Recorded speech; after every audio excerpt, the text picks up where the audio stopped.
Welcome to the Real Bible Discussion Group channel. Subscribe so you won't miss the new videos. Stay tuned as we have a conversation with former administrator from India, Pearl Veronica. So, Pierre, question for you about your connection with the Real Bible Discussion Group. How did you find the Real Bible Discussion Group? Actually, it was the same year in 2018 that I entered Facebook. Oh, really? I 2018? Yes, I wanted to search for some friends whom I lost contact with. So I thought I'll just find them. And then suddenly it gave me these options, groups for you.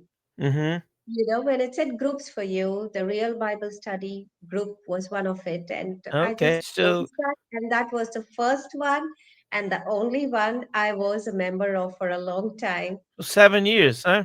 Yes, 2018? September 9th, 2018 is the date I joined you. Oh, wow. Yes. Yeah, Yeah. yeah. It was your anniversary in the group just a few days ago, right? Yes. Okay, so and how did you become you're a moderator and then an administrator of the group at some point? Is that right? Yes. Actually, not even a month's time, I think Donna, the admin, was watching over me, and suddenly she asked me if you would like to become a moderator. And I was scared, actually. I didn't know what's going on in the Real Bible Study group.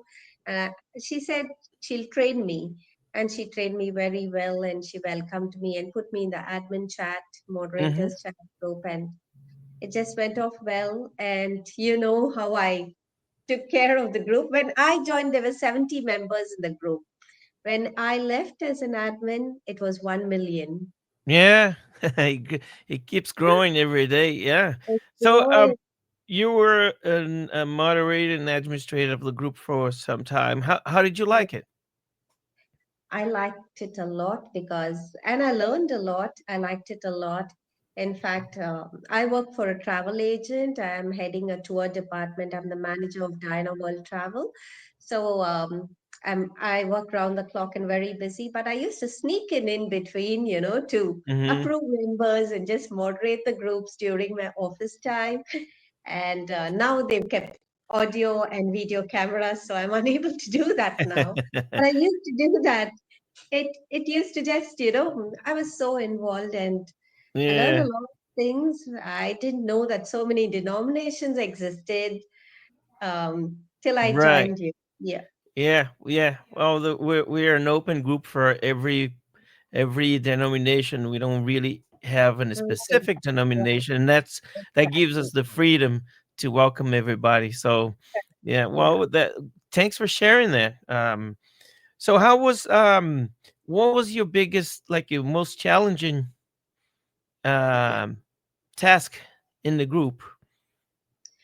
The most challenging task is when you see some post, I was unbiased because being an admin or moderator, we need to treat everyone equally, and you cannot just, support your own Mm-hmm. uh, church or denomination or whatever it is. So, when I used to see people, members arguing with each other on a particular post, it's supposed to be a discussion. So, always I used to enter in between to bring peace, but it's very Mm-hmm. difficult, They support their own thing and they just try to knock down the other person. So, Mm-hmm. it's very difficult, and I really found it very difficult. Some people understood and took what I said, and then it used to go smooth. But some people, they really do not understand, and Mm-hmm. Yeah. extreme characters. But most of them do. They understand, yeah, because I we are see. supposed to treat everyone as a brother or sister, because after all, it's the same God. Right, In right. flesh. Yeah. Yeah. So one of the hardest tasks that I've heard from a different, throughout the years from moderators and administrators is to be unbiased.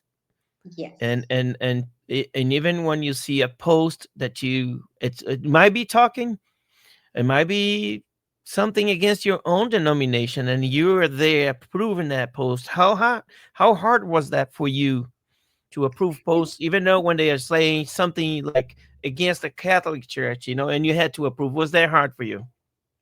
It was, no, no, it was not hard. Actually, when I see a post against the Catholic Church, I approve it.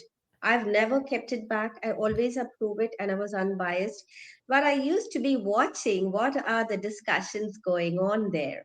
Very, Mm, I used to be, focused on seeing, like, what is the discussion or what is the understanding people have there. And sometimes I'll be tempted to enter the thing, but then I keep up as a moderator and admin. Or sometimes I step back as an admin and moderator and I take part in the discussion where I can't moderate my own, I mean, when I take part. So, I oh, didn't feel you bad can't, about it. you cannot moderate your own discussion, is what you're saying. Yeah, yeah, Okay.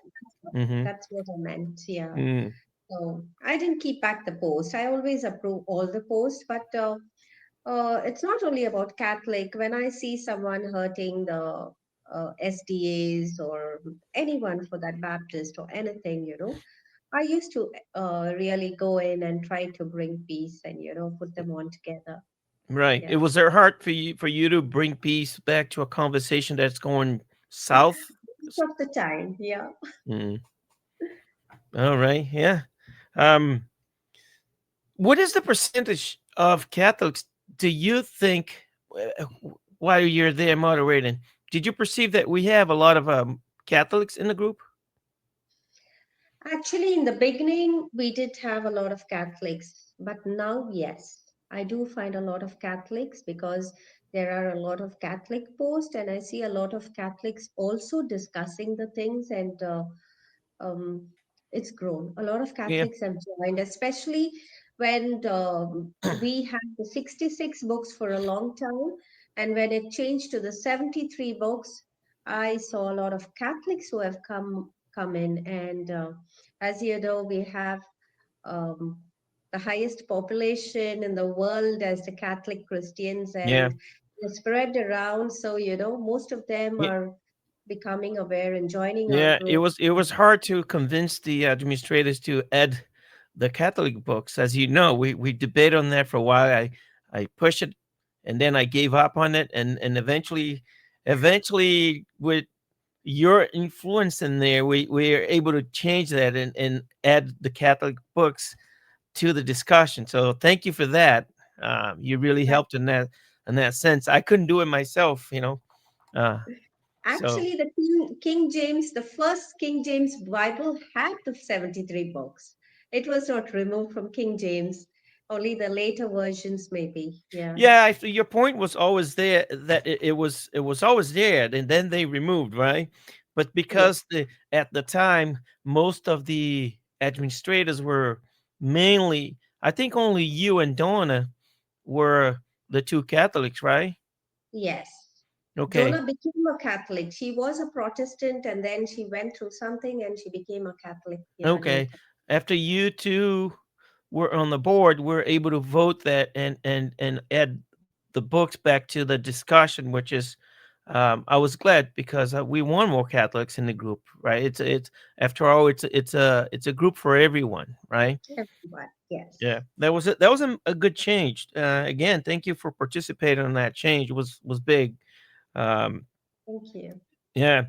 So, what new things did you mentioned a few things that you've learned in the Real Bible Discussion Group. So, what new things have you learned that that stuck to you? Like you're glad that you're there, and then you're like, I'm learned this about my own faith or any other faith.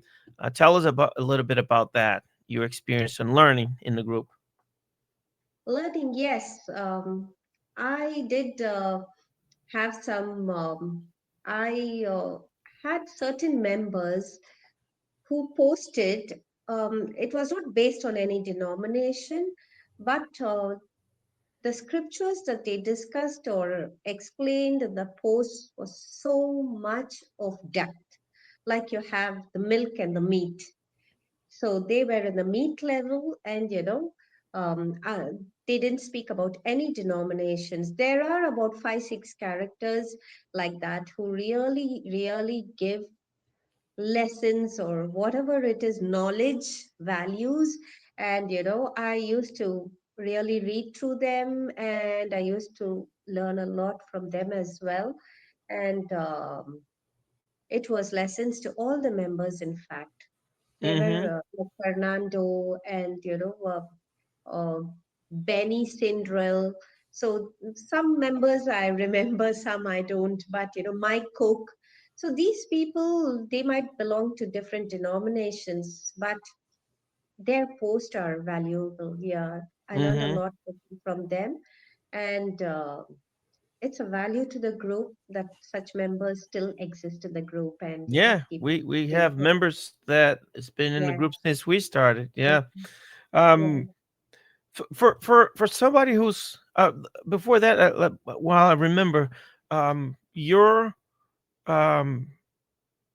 you're active on your church, right? In your church, and you're always there. So, do you think being in the group helped you with the things you do in church, and vice versa? No, actually, me in the church is different, Mm-hmm. very different. Um, uh, like very active in the church. I do the readings, the scripture readings, not the gospel. The gospel is done by the priest, but we have three readings: first reading, second reading, and the final gospel reading. So the Mm-hmm. first reading, we have the reading from the Old Testament or the other books other than the gospels, and we have the Psalms. Mm. Okay, and then we have a second reading which is from the Bible, but the final one is from the Gospel, which the priest reads. Mm-hmm. So many a times I take part in the reading, and and then the priest keeps very close to all the families, and we discuss everything and anything with them, and they are adjusting. They come home to bless our homes, to pray for us, and things like that. So the church is completely different, but we don't miss mass. We don't miss mass, and we have confessions, Mm. we have sacraments like Mm-hmm. receiving baptism, and the sacrament of penance. That is the confessions we do with the priest, and then we have the receiving of the Holy Communion or the Holy Eucharist, and then we have whether you want to get married, the sacrament of matrimony, or you have the other thing where you take your holy orders, like you want to become a nun or a priest, and then you have the sacrament of healing and so many other Mm-hmm. things.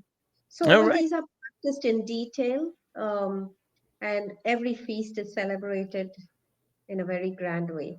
But Mm. me, apart from church, I'm involved in a lot of activities where we have the BCC. We formed a small BCC called the Basic Christian Community, Mm-hmm. and we all contribute money. And every Sunday after church, after breakfast, we just go to meet the sick people or those who are dying or suffering from cancer or any Mm-hmm. incurable diseases, or orphanages or home for the aged people, the homeless people, and we just meet them, we counsel them, we give them help. So that is the type of work we do on Sundays after Mm-hmm.